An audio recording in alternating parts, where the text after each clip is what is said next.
사도신경으로 신앙 고백 드립니다.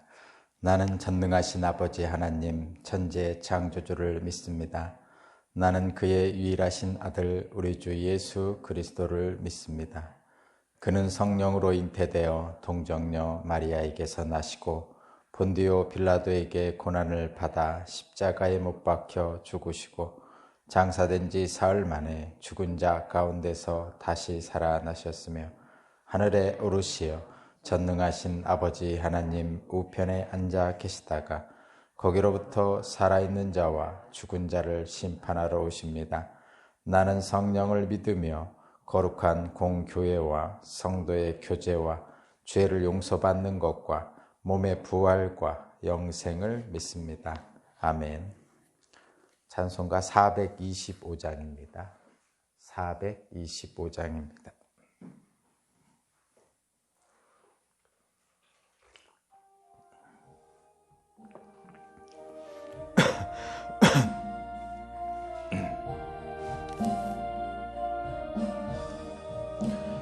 주님의 뜻을 이루소서. 고요한 중에 기다리니 진흙과 같은 날 빚으사 주님의 형상 만드소서. 주님의 뜻을 이루소서. 주님 발 앞에 엎드리니 나의 맘속을 살피시사 눈보다 이게 하옵소서. 주님의 뜻을 이루소서. 병들어 몸이 피곤할 때 권능의 손을 내게 펴서 강건케 하여 주옵소서. 주님의 뜻을 이루소서. 온전히 나를 주장하사 주님과 함께 동행함을 만민이 알게 하옵소서. 아멘. 아멘. 오늘 주신 하나님 말씀은 다니엘 5장 13절에서 23절입니다. 다니엘 5장 13절에서 23절입니다.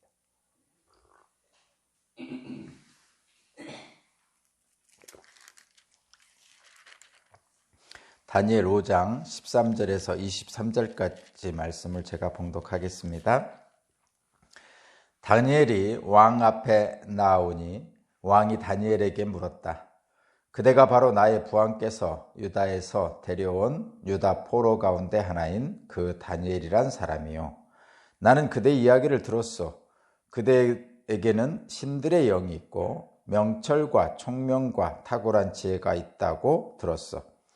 내가 지혜자들과 주술가들을 이리로 불러와서 이 글자를 읽고서 내 앞에서 그 뜻을 알아내라고 하였으나 그들이 이 글자의 뜻을 나에게 풀이하여 주지 못하였소. 그러나 나는 그대가 글자를 해석할 수 있고 어려운 문제도 풀 수 있다고 들었소.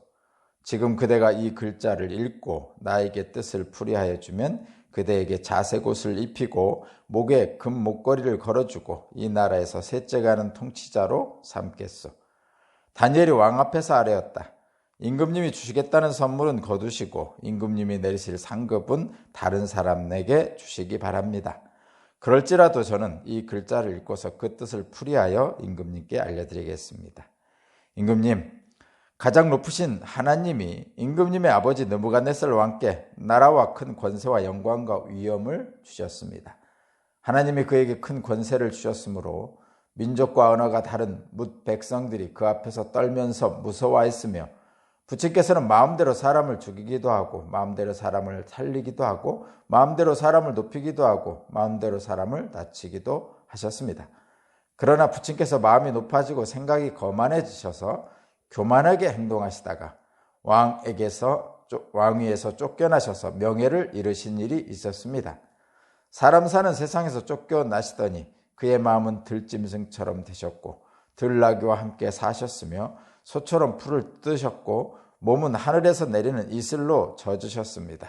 그때서야 비로소 부친께서는 가장 높으신 하나님이 인간의 나라를 다스리시고 하나님의 뜻에 맞는 사람을 그 자리에 세우시는 줄을 깨닫게 되셨습니다. 느부갓네살의 아드님이신 벨사살 임금님은 이 모든 일을 아시면서도 마음을 겸손하게 낮추지 않으시고 하늘의 임금님이시여 주님이신 분을 거역하시고 스스로를 높이며 하나님의 성전에 있던 그릇들을 가져오게 하셔서 임금님과 귀한 손님과 왕비들과 후궁들이 그것으로 술을 마시게 하셨습니다.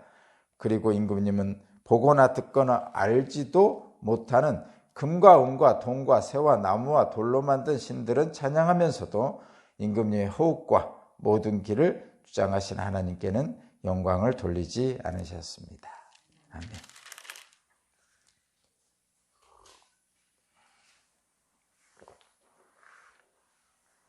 오늘 말씀의 제목은 하나님의 영광을 먼저 생각하는 사람입니다.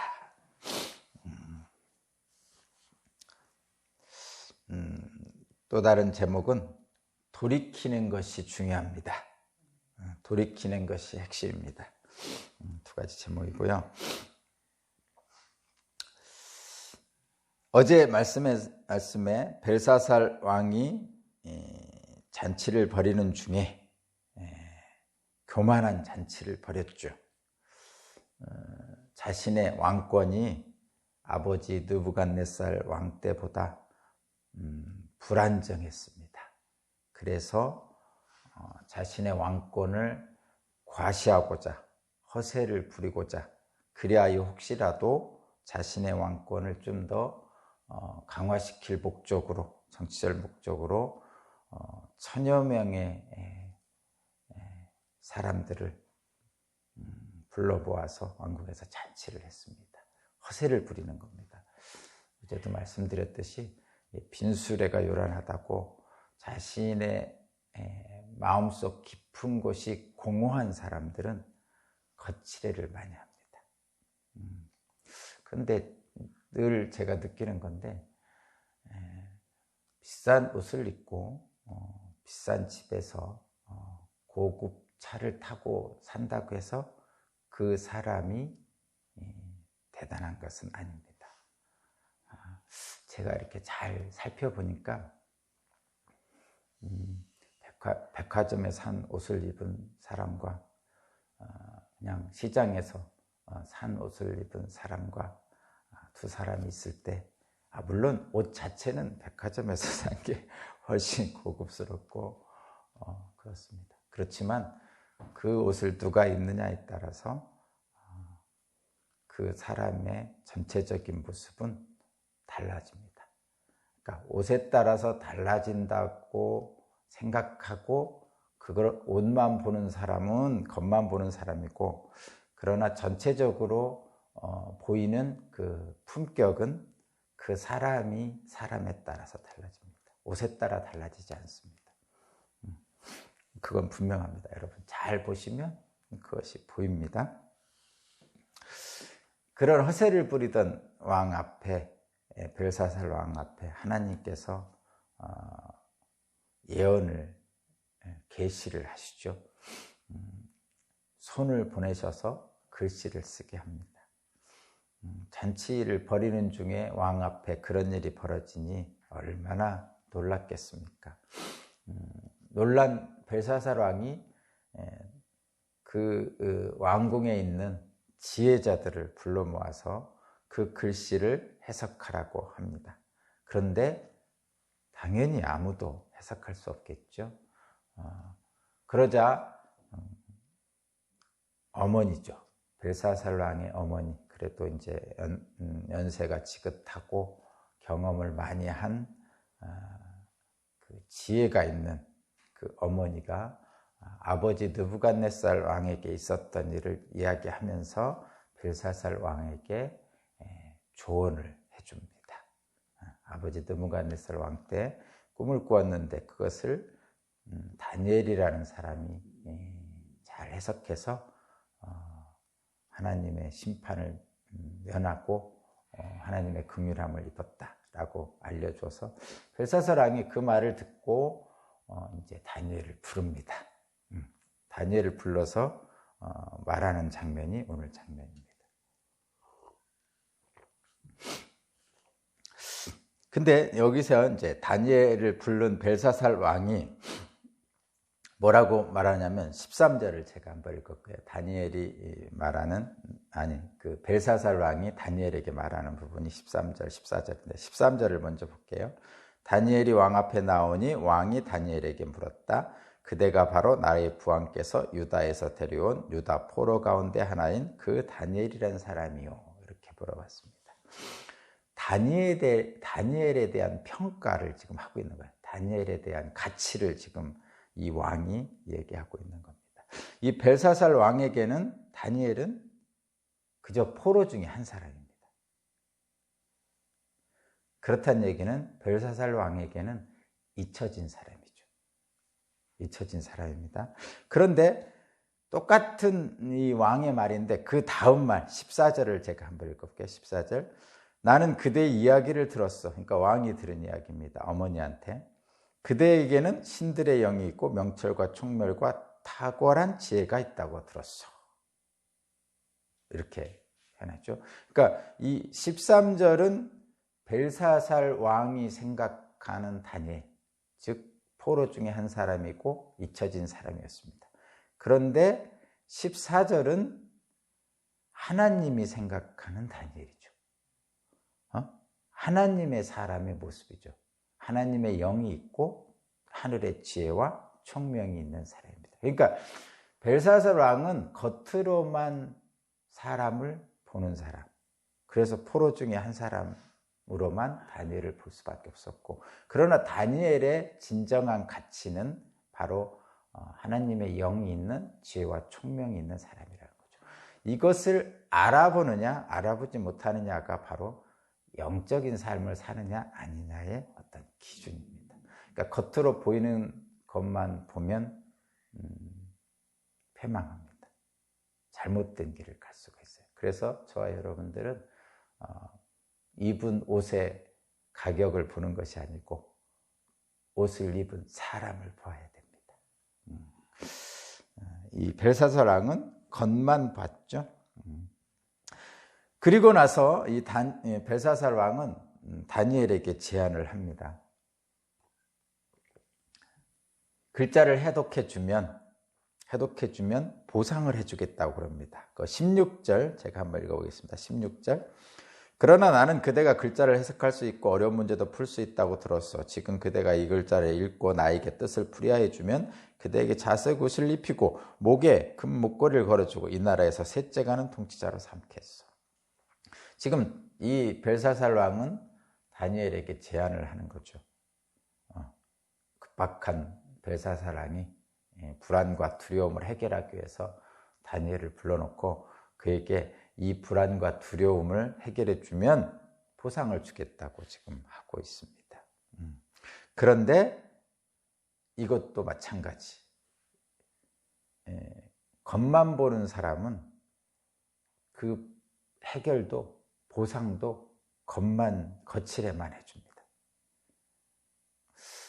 근데 그거라도 좀 해주면 좋겠지 이렇게 생각하는 분들이 많이 있죠. 왜냐하면 물질이라는 것은 사는 데 있어서 정말 중요한 것이기 때문에 그렇습니다. 물론 당연히 열심히 일해서 물질을 많이 구하고 사용하시기 바라고요. 그런데 하나님의 사람인 다니엘은 좀 다르죠. 다니엘은 겉만 보는 사람이 아니죠. 하나님의 영이 있고 지혜와 명철이 있는 사람입니다. 그래서 좀 다르게 이야기하죠. 거기 17절 한번 읽어보겠습니다.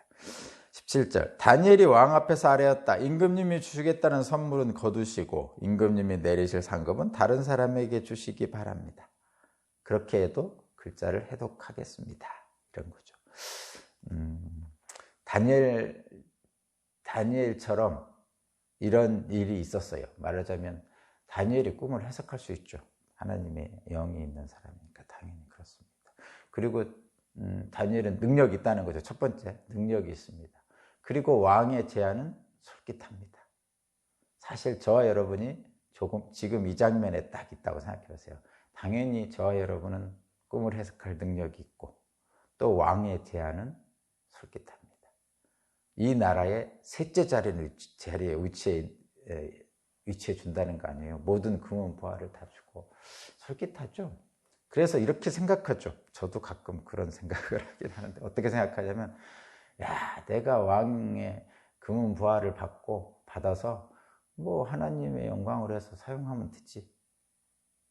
또 이 나라의 셋째 자리에 올라가서 이 나라를 하나님께 드리면 되지.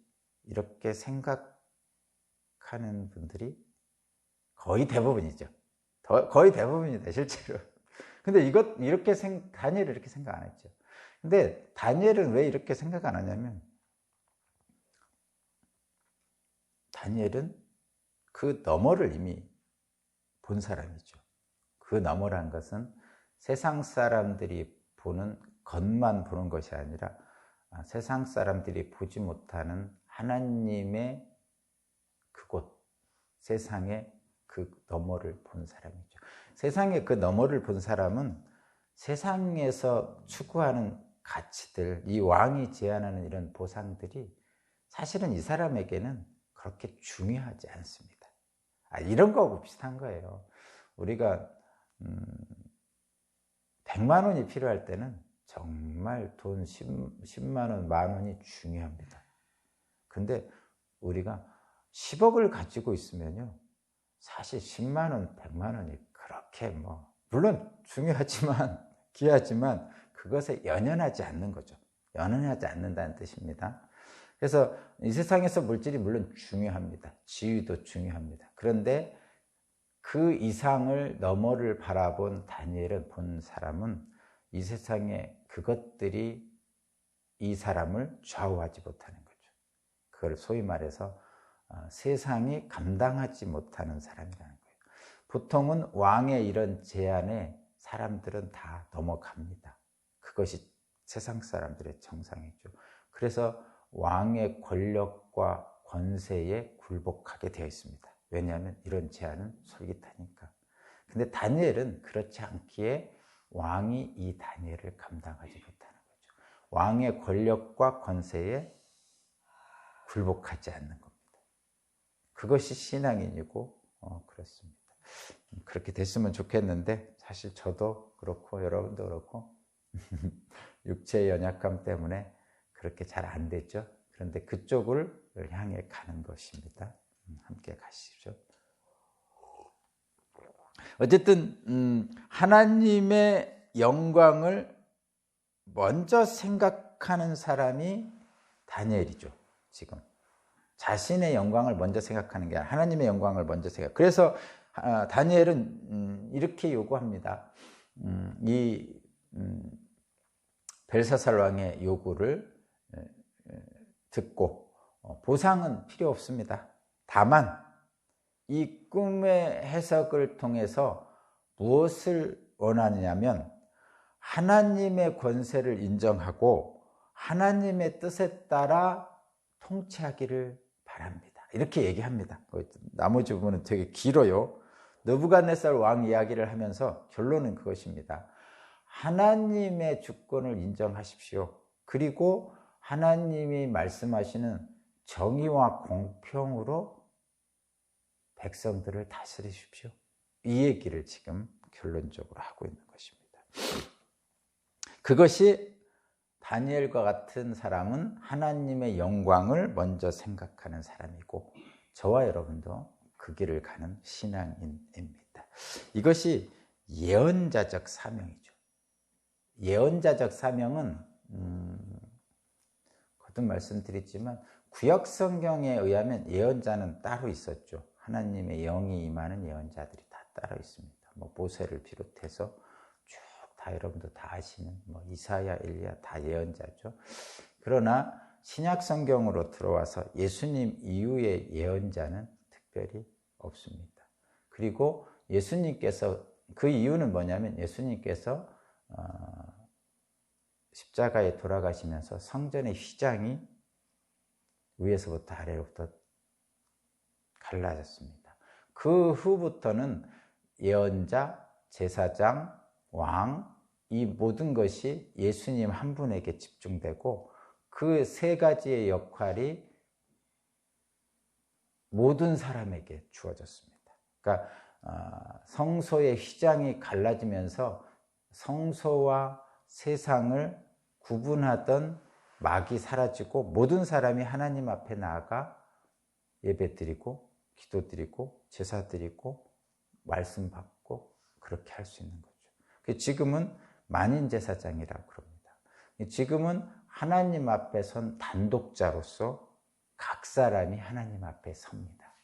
물론 교회라는 어떤 공동체를 통해서 또는 말씀을 선포하는 목사님을 통해서 또는 설교하는 많은 그 속장님들을 통해서 말씀을 받지만 그러나 각 사람은 각자 하나님 앞에 서게 되는 겁니다.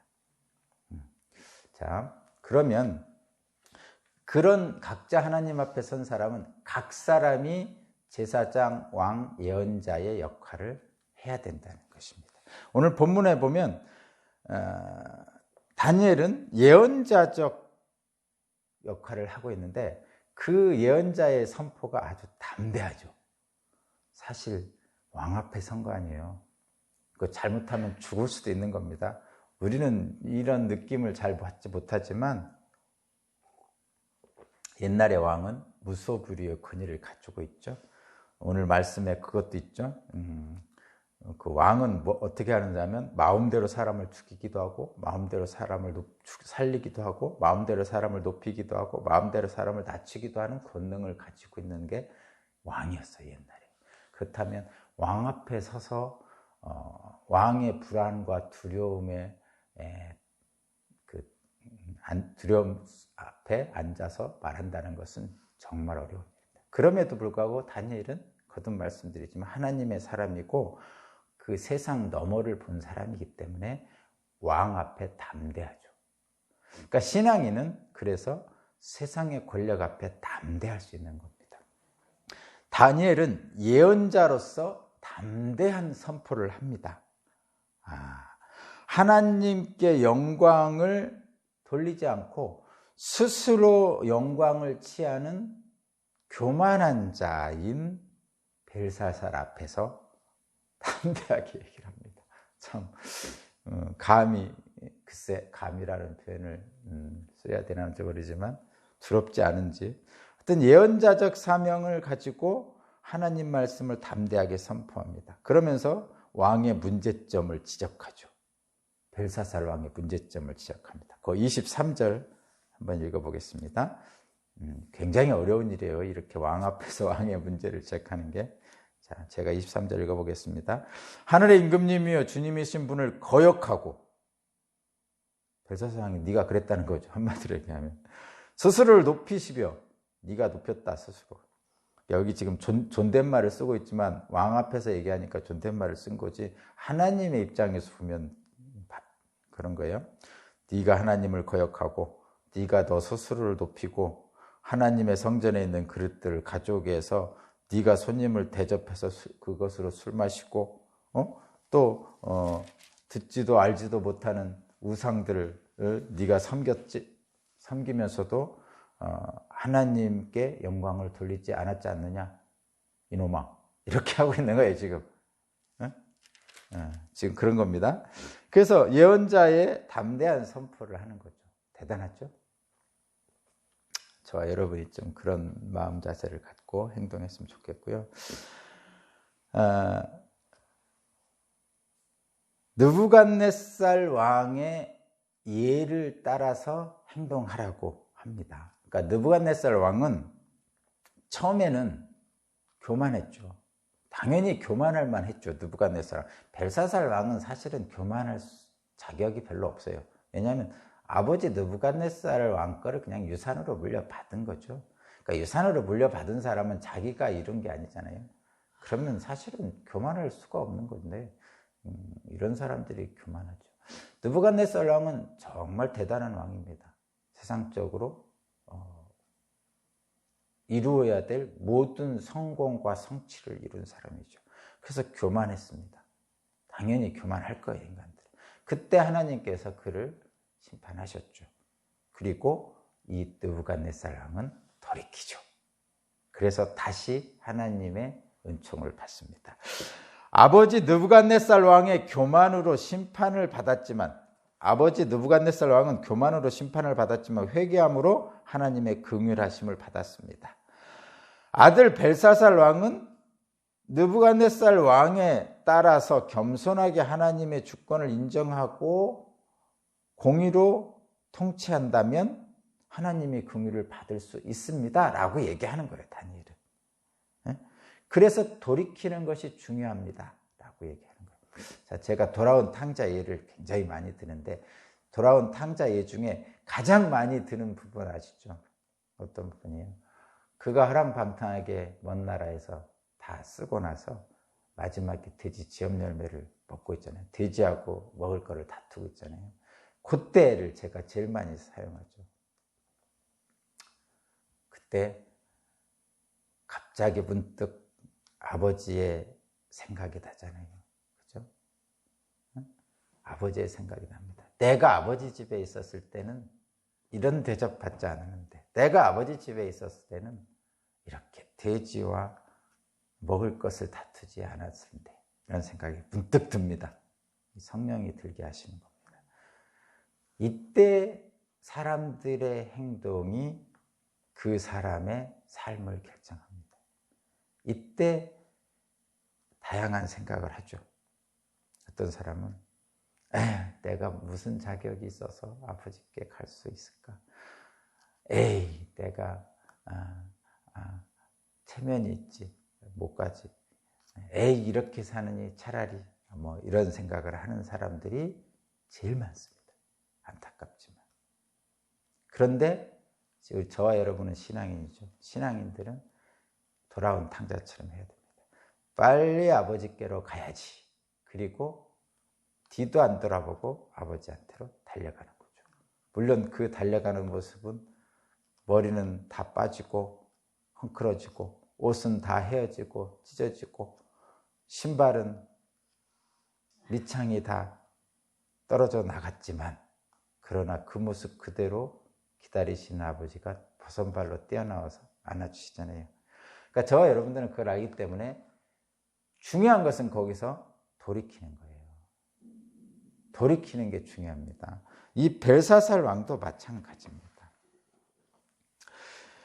미련한 사람은 결코 깨닫지 못하죠. 벨사살 왕은 아버지 느부갓네살 왕이 교만해서 하나님에게 의해서 심판받고 다시 긍휼을 받은 것에 대해서 알고 있지만, 여전히 하나님보다 자신을 높이고 우상을 숭배합니다.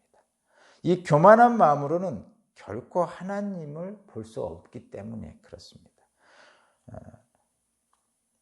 완전한 파멸에 이르게 되죠. 결국은 이 벨사살 왕은 이제 곧 죽게 됩니다. 그리고 이 바벨론 왕국은 멸망하게 됩니다. 사람들은 착각을 합니다. 내 인생은 나의 것, 이렇게 하죠. 이런 유행가도 있었어요. 내 인생은 나의 것. 내가 열심히 운동하면 운동한 만큼 건강해질 거야. 내가 열심히 일하면 부자가 될 거야. 이런 착각을 하죠. 물론 열심히 해야 됩니다. 열심히 하지 않으면서 건강해질 수는 없고, 열심히 일하지 않으면서 부자가 될 수는 없습니다. 전제는 그거예요. 그러나 그런다고 해서 다 건강해지고 다 부자가 되는 건 아닙니다. 여러분 아시죠? 경험해 보니까. 물론 그래서 열심히 해야 됩니다. 그러나 하나님 없는 인생은 나침판 없는 항해와 같아요. 분명한 기준과 방향이 없는 열심은 다람쥐 쳇바퀴 도는 헛된 열심이 될 수밖에 없습니다.